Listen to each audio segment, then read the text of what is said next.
প্রিয় শিক্ষার্থী বন্ধুরা, প্রধানমন্ত্রী শিক্ষা সহায়তা ট্রাস্ট হতে যারা ষষ্ঠ থেকে দশম শ্রেণীতে ভর্তি হয়েছেন বা অধ্যয়নরত আছেন, তাদের মধ্যে যারা মেধাবী ও অসচ্ছল মানে দরিদ্র, তাদের 8 থেকে 10,000 টাকা করে মেধাবী ও অসচ্ছল পরিবারের ভর্তি সহায়তা প্রদান করবে। সেক্ষেত্রে আপনাকে অনলাইনে আবেদন করতে হবে। অনলাইনে আবেদন করার শেষ তারিখ 2024 ফেব্রুয়ারির 29 তারিখ, মানে এই মাস পুরাটাই।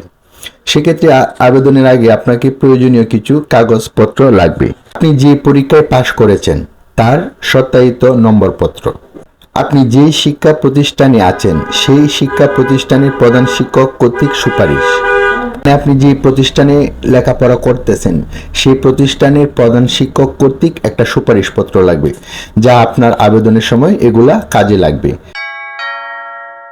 তো এখন আমরা আবেদন করার যে লিঙ্কটি, সেই লিঙ্কটিতে ঢুকবো। আমি আবেদনের লিঙ্কটি ভিডিও ডিসক্রিপশানে দিয়ে দিব।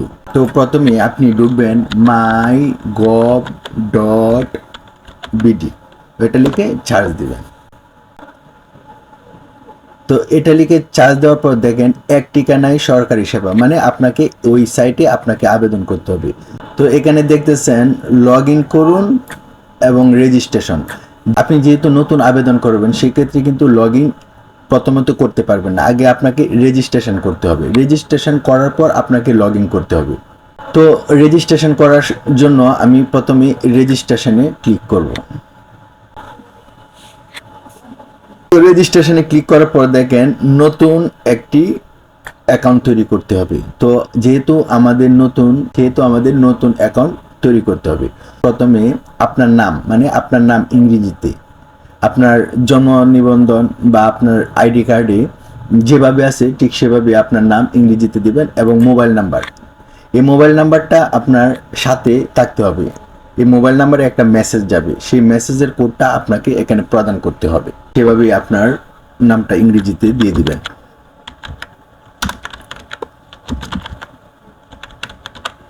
তারপর মোবাইল নাম্বার, খেয়াল রাখবেন যাতে মোবাইল নাম্বারটি অবশ্যই সাথে থাকে। মোবাইল নাম্বারটি দেওয়ার পর আপনাকে এখানে দেখেন রেজিস্ট্রেশন করুন, রেজিস্ট্রেশনে ক্লিক করতে হবে। রেজিস্ট্রেশনে ক্লিক করার পর দেখেন আপনার নাম্বারে একটা মেসেজ চলে যাবে। তো এই মেসেজটা আপনাকে এখানে দিতে হবে।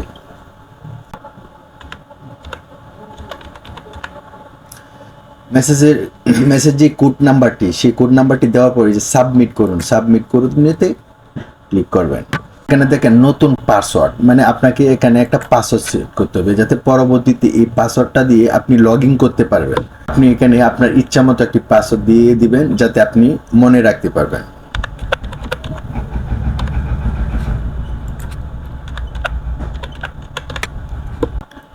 তো পাসওয়ার্ড দেওয়ার পর এখানে দেখেন পাসওয়ার্ড হালনাগাদ করুন, আপনি ওইটাতে ক্লিক করবেন।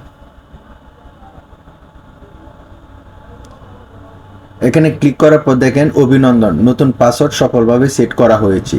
তারপর আপনি লগ ইনে ক্লিক করবেন। লগ ইনে ক্লিক করার পর দেখেন অটোমেটিক আপনি যে মোবাইল নাম্বারটি দিয়েছিলেন সেই নাম্বারটি এখানে আছে। এখন আপনি যে পাসওয়ার্ডটি দিয়েছিলেন সেই পাসওয়ার্ডটি আবার আপনাকে এখানে দিতে হবে। পাসওয়ার্ড দেওয়ার পর আপনি লগ ইনে ক্লিক করবেন। লগ ইনে ক্লিক করার পর দেখেন যে আপনি ফর্মটি দেখতে পারতেছেন, সেই ফর্মটি অবশ্যই আপনাকে ফিল আপ করতে হবে। তো এই ফর্মটি একটু খেয়াল করেন, দেখেন এখানে লেখা আছে জাতীয় পরিচয়পত্র ভেরিফাই, জন্ম নিবন্ধন ভেরিফাই, TIN ভেরিফাই। এই তিনটার মধ্যে আপনি যেটাতেই মানে ভেরিফাই করবেন এই ফর্মটা অটোমেটিক পূরণ হয়ে যাবে, আপনাকে এই ফর্মটা পূরণ করতে হবে না। তো আমি জাতীয় পরিচয়পত্র দিয়ে ভেরিফাই করব। আমি জাতীয় পরিচয়পত্র দিয়ে ভেরিফাই করতেছি। আপনার জন্ম নিবন্ধন থাকলে আপনি জন্ম নিবন্ধন দিয়ে করতে পারবেন, বা জাতীয় পরিচয়পত্র থাকলে জাতীয় পরিচয়পত্র দিয়ে করতে পারবেন, মানে আপনার যেটা খুশি। তো আমার যেহেতু জাতীয় পরিচয়পত্র আছে সেহেতু আমি জাতীয় পরিচয়পত্র দিয়ে করতেছি। জাস্ট এটা আপনাদের দেখানোর জন্য আর কি, আপনারা কিভাবে আবেদনটা করবেন। তো প্রথমে আমাকে জন্ম তারিখটা দিতে হবে।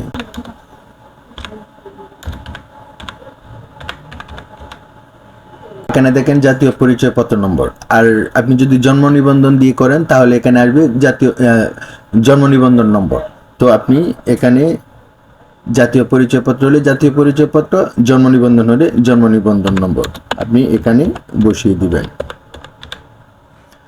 তো আমি বসিয়ে দিলাম। তারপর দেখেন হালনাগাদ ও যাচাই করুন, এখানে ক্লিক করবেন।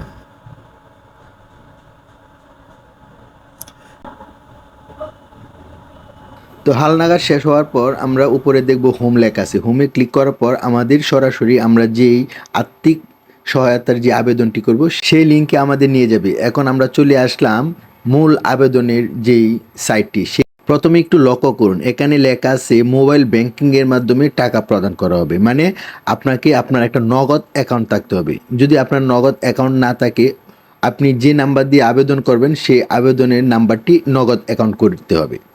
এখানে আরও অনেক শর্তাবলী লেখা আছে, আপনি একটু কষ্ট করে পড়ে নেবেন। তারপর দেখেন উপরে লেখা আছে আবেদন করুন। এই আবেদন করুন লেখাতে ক্লিক করুন। আবেদন করুন ক্লিক করার সাথে সাথে আমাদের দেখেন একটা ফর্ম দিয়েছে। তো এই ফর্মটা আমাদেরকে খুব ভালোভাবে পূরণ করতে হবে। যেহেতু এখানে সব কিছু বাংলাতে লেখা, তো আমাদের অবশ্যই বুঝতে কোনো সমস্যা হবে না। প্রথমে লেখা শিক্ষার্থীর নাম ইংরেজিতে, মানে আপনার ইংরেজিতে যেভাবে নামটি আছে আপনি ঠিক সেভাবে দিয়ে দিবেন। তারপর সবগুলো স্টেপ কিন্তু বাংলাতে লেখা, যেখানে ইংরেজি লেখা সেখানে ইংরেজিতে দিবেন, যেখানে বাংলা লেখা সেখানে বাংলা দিবেন। তো প্রথমে আমি আমার নামটি দিয়ে দিচ্ছি, আপনারটা আপনি দিয়ে দিবেন। তো স্টেপ বাই স্টেপ যেখানে যেভাবে লেখা আপনি ঠিক সেভাবেই দিবেন। প্রথমে ইংরেজি নাম, তারপর আপনার বাংলায় নাম, ঠিক আছে, আপনার জন্ম নিবন্ধন বা আইডি কার্ডে যেভাবে বাংলা এবং ইংরেজিতে আছে ঠিক সেভাবেই দিবেন। তারপর আপনার শিক্ষা প্রতিষ্ঠানের বিভাগ, মানে আপনি কোন বিভাগে, আপনার শিক্ষা প্রতিষ্ঠানটা কোন বিভাগে আছে সেটা সিলেক্ট করবেন। শিক্ষার্থীর রোল নাম্বার, আপনার রোল নাম্বারটা আপনি ইংরেজিতে দিয়ে দিবেন। শিক্ষা প্রতিষ্ঠানের জেলা, আপনার জেলাটা কোথায় আছে জেলাটা সিলেক্ট করবেন। আপনার শ্রেণী, কোন শ্রেণীতে আপনি পড়তেছেন সেটা সিলেক্ট করবেন। আমি শ্রেণী ভুল দিয়ে দিয়েছি, সরি। তারপর আপনি সিলেক্ট করবেন আপনার শিক্ষা প্রতিষ্ঠানের উপজেলা, আপনার উপজেলাটা কোথায় আছে শিক্ষা প্রতিষ্ঠানে। শিক্ষার্থীর জন্ম নিবন্ধন নং, আপনার অবশ্যই আপনার জন্ম নিবন্ধন নম্বরটা এখানে দিয়ে দিবেন ইংরেজিতে। তারপর হচ্ছে আপনার শিক্ষা প্রতিষ্ঠান, আপনি যে প্রতিষ্ঠানে পড়তেছেন সেটা ভালোভাবে এখান থেকে খুঁজে তারপর আপনি এখানে দিয়ে দিবেন। শিক্ষার্থীর জন্ম তারিখ, আপনার জন্ম তারিখটা দিয়ে দিবেন। তারপর শিক্ষা প্রতিষ্ঠানের স্তর, আপনি যে স্তরে আছেন সেকেন্ডারি, হায়ার সেকেন্ডারি, সেই স্তরটা সিলেক্ট করবেন। তো এখানে দেখেন পিতার নাম বাংলায়, তারপর এখানে পিতার নাম বাংলায়, আপনার পিতার নাম বাংলায়, আপনার বাবার আইডি কার্ডে বা আপনার জন্ম নিবন্ধনে যেভাবে সেভাবে সিলেক্ট করবেন। আপনার পিতার পেশা কি, আপনার বাবার যে পেশা থাকে সেই পেশাটা সিলেক্ট করবেন। আপনার মাতার নাম বাংলায়, সরি, আপনার পরিবারে মোট সদস্য সংখ্যা কতজন সেটা দিবেন। তারপর আপনার মাতার নাম বাংলাতে দিবেন। তারপর আপনার মাতার পেশা কি সেই পেশাটা সিলেক্ট করবেন বা লিখে দিবেন।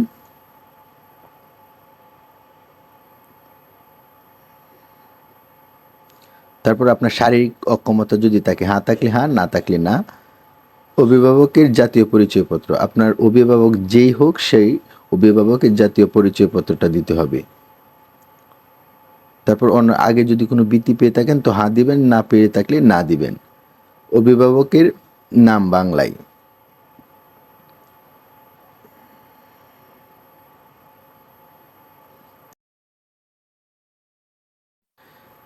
এই যে মোবাইল নাম্বারটি দেখতেছেন এটা কিন্তু অত্যন্ত গুরুত্বপূর্ণ, কারণ আপনার যেই নগদ অ্যাকাউন্ট আছে যে নাম্বারে সেই নাম্বারটা কিন্তু এখানে প্রদান করতে হবে।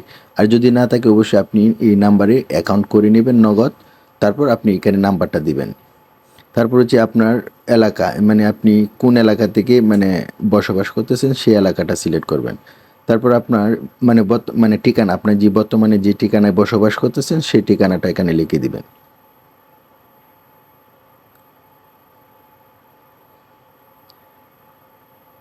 তো আপনাকে আবেদনের কারণ, মানে আপনি কি কারণে আবেদন করতেছেন সেটা এখানে সিলেক্ট করবেন।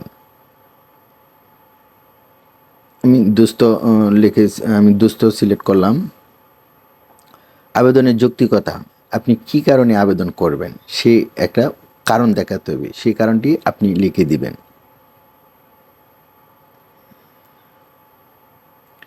তারপর হচ্ছে শিক্ষার্থীর নিজ বিভাগ, আপনি কোন বিভাগে আছেন সেটা সিলেক্ট করবেন।